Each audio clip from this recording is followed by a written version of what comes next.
Hi, so my name is Peyton, and I'm doing one of the European countries, and I chose Ireland just because it interests me, and I'm also going to study abroad in Dublin over the winter, so I thought I should learn more about it. Okay, so the history of Ireland, the first settlers landed between 8000 BC and 7000 BC, so it's been around for quite a while. One of the most known people that we all know today was St. Patrick. He came over to Ireland and brought Christianity and started to preach it to all the people.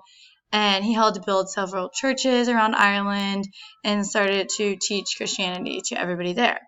This is also how the Trinity got started there and how they got their three-leaf clover, because he taught the Father, Son, and the Holy Spirit as all in one God. And that became Ireland's national symbol, as we all know, is a three-leaf clover. During 1845 to 1852 was known as the Potato Famine, or otherwise known as the Great Famine. It's something I feel like everybody has heard of. It wiped out half of their population or more. It made people leave. People died. It was a hard time because it wiped out most of the crops and Ireland's suitable living. In 1922, Ireland finally gained their independence from Britain, so they were a little bit behind the United States, but they still gained it, all except for 6 counties in Northern Ireland, which are still a part of Britain today. So as you can see on this map that I have, Dublin is in red, and then there is states or counties up top that are Britain's. Everything else in green and the red and purple are all part of Ireland, and then the light green ones are Britain's in the north. So some other random facts about Ireland is that people do speak English there. Everybody here thinks they do speak another language, which they learn how to speak Gaelic because they are bilingual and is also taught in their schools. Their population is below 7 million because it never fully came back from the potato famine when it was way over 8 million people. So it says a lot about all the people that left and didn't come back and the people who didn't survive, how they haven't brought it back up yet. It is also known for the Guinness beer, which I feel like we all know that originates from there. And it is home to one of the oldest pubs that opened in 1900 AD, which is really fascinating that it holds places that old. It is also home to one of the longest running maternity hospitals in the world. So it's cool that they have a little variety of everything there. So the start of media for Ireland goes back to the 18th century, and it first took place in coffee houses, which seems kind of weird. But when printing presses came over, people would own coffee shops, and they'd print all the news that they wanted and just get all the media out there and have it laying out for people to come in to sit around and drink and eat and just read the newspaper. And something fascinating that Ireland did was they would leave half a page or more blank. So when customers came in, they could write notes to the editor, they could write the news that they heard, and then leave it for the next customers to come in. So news would spread that way as well. Besides having what the editor wrote, they could also look at what other customers have come in and said, and it also helped build up their newspaper. And this started in the late 18th century. According to the Irish Central, which is one of their newspapers that they have there still to this day and one of their oldest ones, the printing press arrived in Dublin in 1550, but the only first known newspaper ran in 1737, which I think is a pretty big gap. But during this time, they used the printing press that came to make books.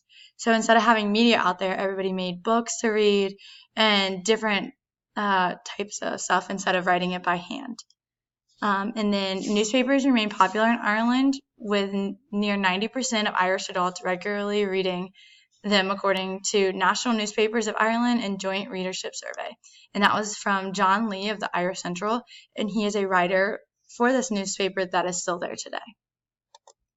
So continue on with our media there. According to Press Reference, since the 1920s, broadcasting in Ireland has been dominated by RTE. So it's a radio network that is dominated by the state. Radio is enter the 20th century. The Irish Free State comes of age with radio. For the next 40 or 50 years, the state and Catholic Church kind of took charge of that and made sure that everything that was being sent out is what Ireland wanted it, and try to get it away from the modern world so that it could be its own thing and wasn't shaped directly by it. This was because of the committee that was made for evil literature, which censored the radio. Nobody wanted propaganda coming out. Nobody wanted anything biased. They wanted everything to be known what was said from the state to the people, and no one getting the wrong ideas. So this also goes for films. The first film wasn't shot around Ireland until the 1900s, but now they have more types of media and television and movies, and one of their main networks is Virgin Media, which you might have seen a commercial for too. The first film that was released there was in 1914, and it was a propaganda film, but as soon as it was released and shown in Ireland, because it was about Ireland, it was banned. They didn't want the propaganda out there, anything wrong being said about it. And then because of all this stuff and everybody getting out the wrong information, there was a few different acts. The Freedom Information Act, when TVs were beginning to broadcast, and the Broadcasting Act was passed in 1997, 1998, and 2001.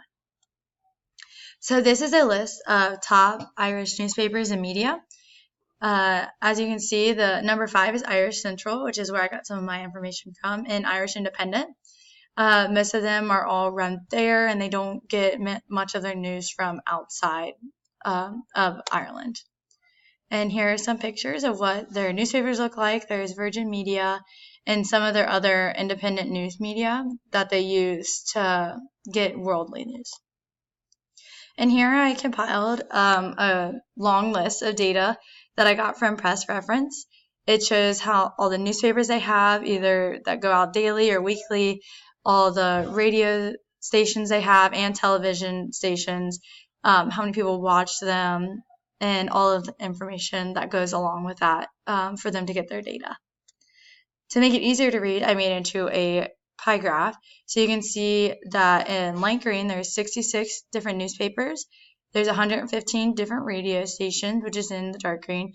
And then they only have 4 TV stations without cable, because cable wasn't added until later on in the more recent years. They only had 4 stations without it. So because of this, they had media ownership laws. So there is 2 different ways that they look at this. There is independent news media, and there is that runs part of half their media, and the other part is what the state owns, which is RTE. And that RTE is the largest television and radio organization in Ireland. It is commercial and semi-state body. And then the independent news media is Ireland's largest print media owned group. It is owned by several different news outlets, and there's many different stakeholders in that, and that is according to FORIA. All the acts that I mentioned earlier, and even the Censorship Publication Act that came out, all have a part in what gets said in Ireland and what gets broadcasted out if it's not already run by the state. And they are very big on that. They, again, like I said, do not want any propaganda. And people are starting to think that with too many people having the stakeholders have too much say in what goes out, and they think that they're losing some of their freedom of expression. So their laws are going to get re-examined in a few years if they can't think of something else. And so that is it. And those are some of the references that I used to find this. So I hope you guys enjoy learning about Ireland.